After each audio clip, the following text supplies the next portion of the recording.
Hello friends, jam deposit scam అనేది ఒక కొత్త రకమైన సైబర్ స్కామ్ అనమాట. ఇది జంప్ లేదా జంప్డ్ డిపాజిట్ స్కామ్ అని కూడా పిలుస్తారు. ఇది ఒక మోసపూరితమైన యూపీఐ స్కామ్ అనమాట. ఇందులో మోసగాళ్ళు డబ్బు అందినట్లు నోటిఫికేషన్ లేదా బ్యాలెన్స్ చెక్కు రూపంలో చూపి చెల్లింపును ఆమోదించేలా మిమ్మల్ని మోసం చేస్తారనమాట.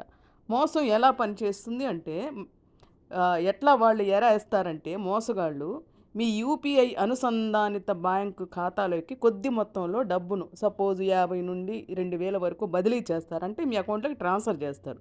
డబ్బు జమ అయినట్లు తెలిపే నిజమైన సందేశం మీకు వస్తుంది. అంటే మీకు మెసేజ్ వస్తుంది కదా. అలాగే అదే సమయంలో మోసగాడు మీకు తెలియకుండా చాలా పెద్ద మొత్తానికి ఉదాహరణకు 5000 చెల్లింపు అభ్యర్థన లేదా వసూలు అభ్యర్థనగా పంపుతాడు.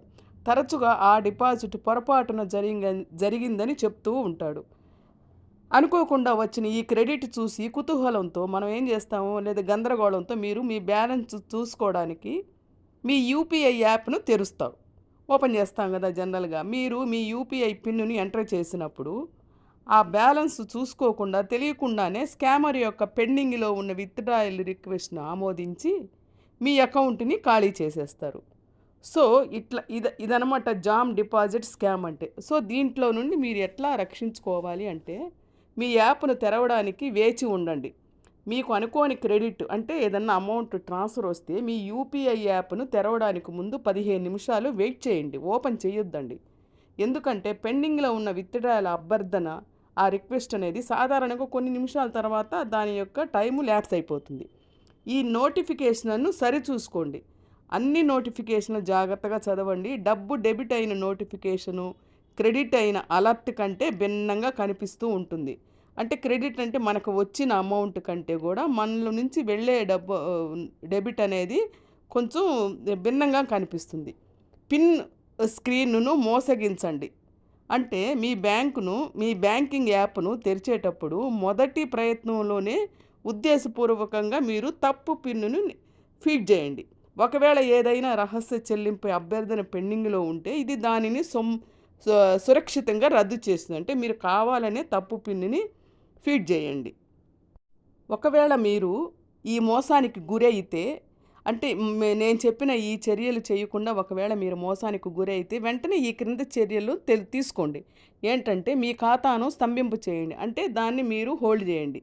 తదుపరి ఉపసంహరణను నిరోధించడానికి మీ యూపీఐని బ్లాక్ చేయడానికి మరి మీ ఖాతాని హోల్డ్ చేయడానికి మీ బ్యాంక్ హెల్ప్ లైన్కు కాల్ చేయండి లేదా పేరెంట్ బ్రాంచ్కి వెళ్ళండి.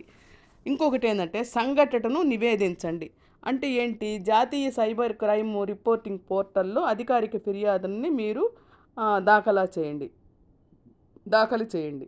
ఇంకొకటి యూపీఐ సపోర్ట్ను సంప్రదించండి. మోసపూరిత లావాదేవీలను గుర్తించడానికి మీ నిర్దిష్ట యూపీఐ ప్లాట్ఫామ్లో ఉదాహరణకు ఫోన్పే, గూగుల్ పే లేదా పేటిఎం పే ఈ టికెట్ను రైజ్ చేయండి. మీరు ప్రస్తుతం తెలియని డిపాజిట్తో ఇబ్బంది పడుతూ దశల వారీ సహాయం కావాలనుకుంటే మీరు ఏ యూపీఐ యాప్ను ఉపయోగిస్తున్నారో మరియు మీ పిన్నుని ఇప్పటికే నమోదు చేశారో లేదో చెప్పగలరా?